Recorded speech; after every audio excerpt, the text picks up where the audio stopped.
Everyone, welcome to a capsule selection. Today, we're going to get into a tandem series review on a very beautiful and exotic vanilla fragrance that has come into my life that's going to transition us from winter to spring. And we're going to also get into one of the most intensely floral and complex cigars that I've smoked in a very long time. If this sounds like the type of content you think that you'll enjoy, pull up a seat, pour a glass, and let's enhance.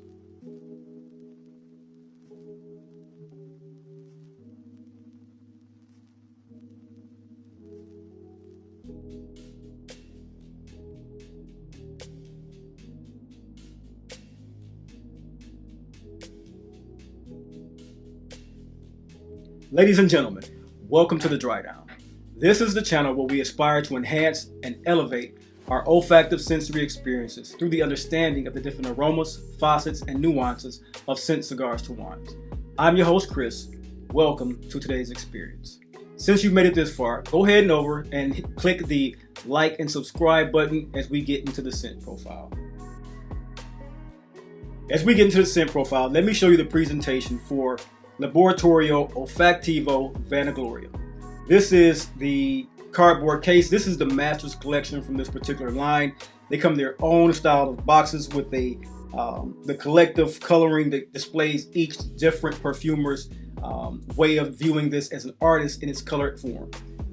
It comes with a gold metal plate on the box, and it has each perfumer a card which they've talked about the particular fragrance. It sits inside of a nice cushioned cellophane and cushioning that allows the bottle to sit sturdy without moving in its particular way of shipping and storage. Nice box, cardboard, has all the things on the back that you want to see. This is a 100 ml all-day perfume concentration, and this is a nice presentation. Now let me get into the scent with you guys.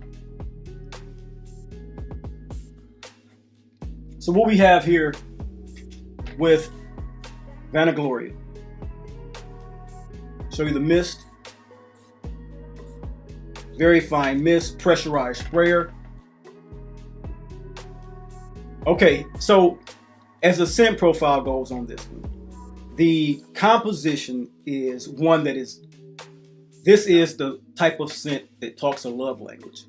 It is a scent of finesse, I should say. This is very much so a sensual and sultry fragrance.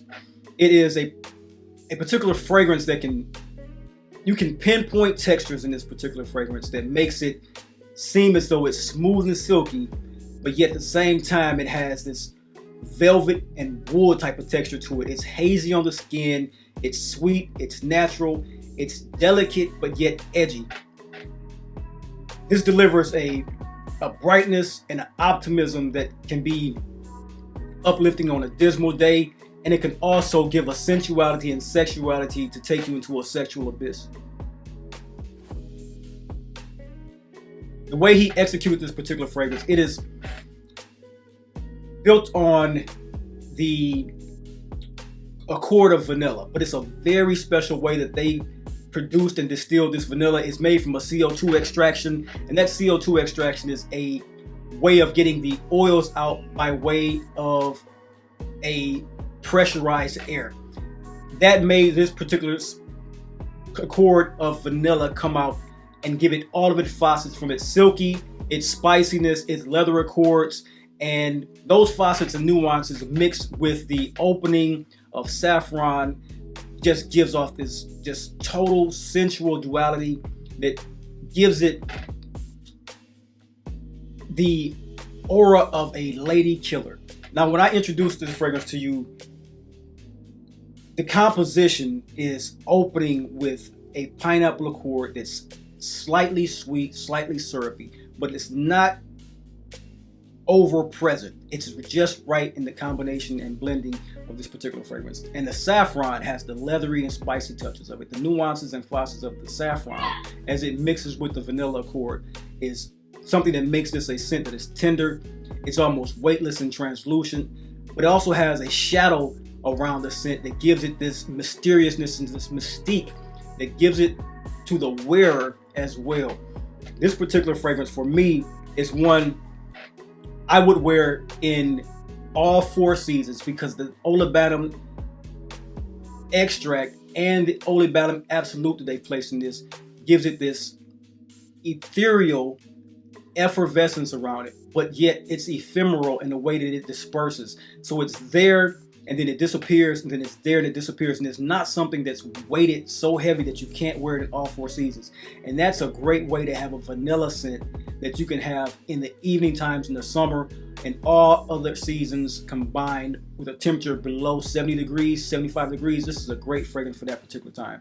This is one that I would wear to a club, one that I would wear from the bar to the bedroom, one that I would think has an abundance of appeal for anyone that can pull off a scent that is based around a semi-gourmand, delicate vanilla, but has a robustness from all of the olibanum resins and incense absolutes that's inside this particular fragrance.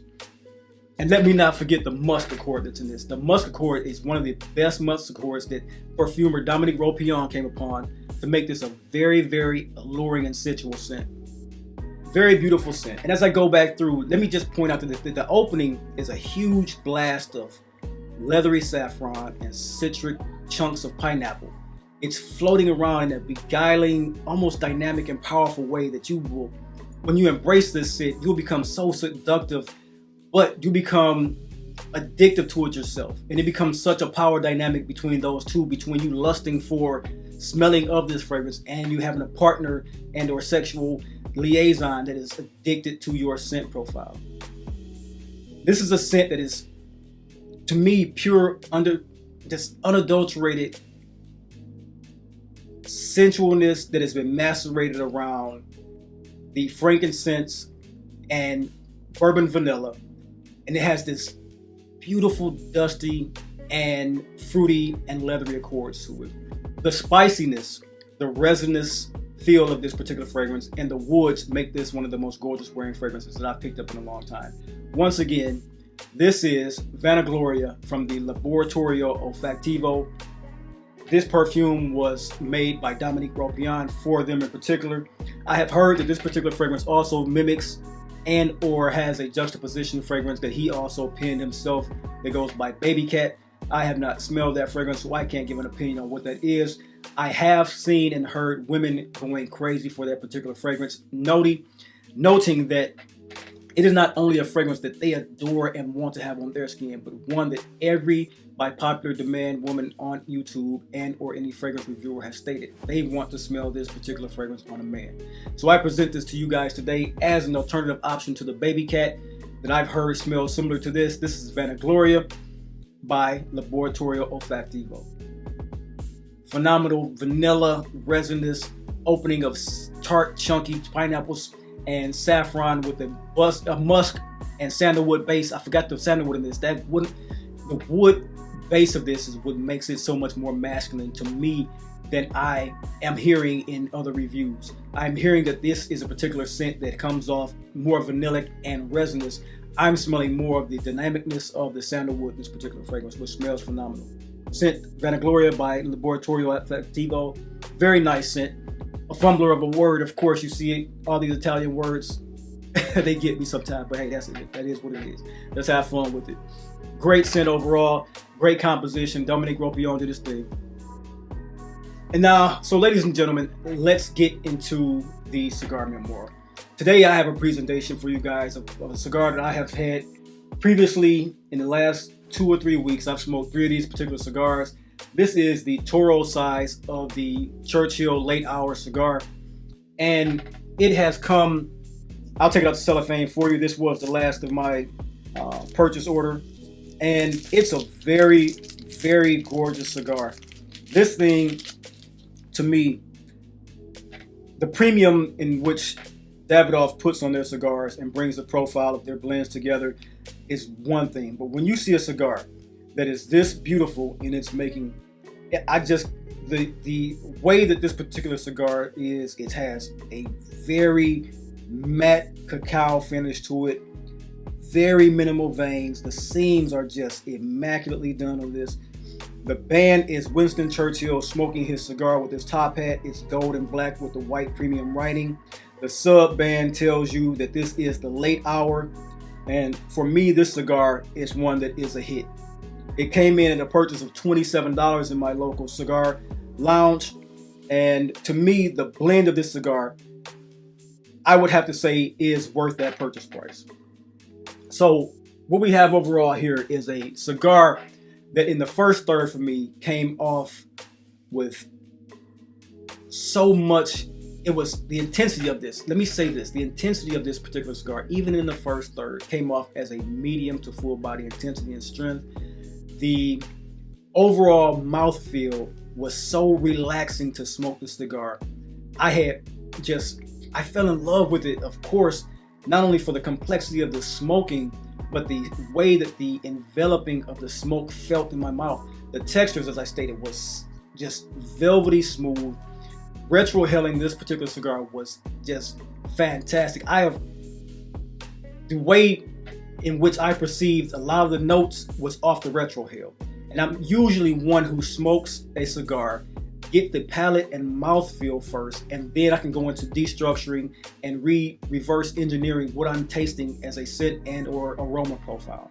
On this particular cigar, it gave me everything in such a complex and abundant mouthfeel and aromatic feel coming through the retrohale. I was enthralled with what this cigar could do. This is a cigar that is a filler cigar that has Nicaraguan and Dominican tobacco. It has a Ecuadorian wrapper and I believe it was a Sumatran binder to this particular cigar. It does skip my mind at this particular moment to give you this review, but all in all, it came in with 6 different tobaccos from 4 different plantations. It was filled with the first third of spices, light hazelnut coffee, smooth and elegant leather nuance that was supple, almost like a veg tan or bridal leather taste to it. The aromas coming off it at that point, once it wafted throughout the air, it almost became a fragrant room smell. Like the aroma of the room was so beautiful at that point in time. Usually I'll turn on my rabbit air and allow some of the smoke to release from the room. I allow this to actually sit and be fragrant for my room smell that day. It was such a nice and alluring smell. You then go to the second third of this particular cigar and you get more of an envelopment of the leather accords. The leather accords are then accompanied by a nice aromatic floral chocolate. And when I say floral chocolate, you can come to realize that sometimes chocolate and cacao beans have some of the plant feel to it, some of the plant nuances, some of the plant facets, some of the actual trimmings of the flower of chocolate become ground up. And you can smell that when you get dark chocolate nibs and stuff like that. So for me, the smoothness of the second third, which was also, it came with I mentioned this before, and it amazes me that I'm picking it up now, and it may be something that I never equated to the certain smell or aroma, but now I am, and I'm picking up more and more cigars. But this is a scent or aroma that came off for me, and it gave me the same sense of almost a vanilla / chocolate marbleized cake. And it was such a beautiful nuance the way it came across. I love the way that felt in my tongue. I love the way that felt coming through the retrohale. The sweetness on the tip of the tongue, the sourness at the back of the mouth, the bitter and almost aromatic feel coming off the mouth walls and the mouth ceiling was just fantastic in this particular cigar. So this cigar memoir for the Davidoff late hour Churchill Toro size is a fantastic one. Also, the combustion in this particular cigar was fantastic. I was able to smoke each cigar down to almost 1 inch, which was fantastic. I was ecstatic about that because sometimes in cigars, as we all know, the tar can build up. And I got a great tip. Thanks for the tip, my friend, who gave it to me in my last video. I used that tip on a lot of cigars since then, and I've been doing it great. So I appreciate that. But tying back into the cigar, the final third was just immaculate. It was something that not only tied in all of the facets and aromas of the first and second third, it gave a much more intense flavor profile and strength profile, which was something that I was not expecting because the way it didn't stay linear, but the power and complexity stayed the same throughout the cigar. The ash was on this cigar. It wouldn't break off till about 2 inches, and that's for a Toro size of a 48. That was just phenomenal for me, staying in ash that long, and it was pure white ash. This was a cigar that I enjoyed greatly. It's one that, like I said, the tasting notes were great coffee, spices, leathery mostly, and it was a good scent profile to come across and give me all the facets I want in a particular cigar, especially at this premium cost structure. So that is today, guys. That's my cigar memoir, a great stick from the house of Davidoff, and also the Laboratorio Olfattivo Vanagloria. You know, I can't say enough about both of these. These are particular a scent and a cigar that come off great for a review for you guys to get. If you found anything of educational or entertaining about this particular video, all I ask is that you hit the like button, the subscribe button, and share this out with friends. Let them know that we here are creating a community, and it's going to be a great one to have a part of. Shout out to all my guys out there that have been tapping in. I love it, man. You guys are showing up and showing out. I appreciate you guys. And until next time, you guys have a wonderful day, and I'll see you in the next video.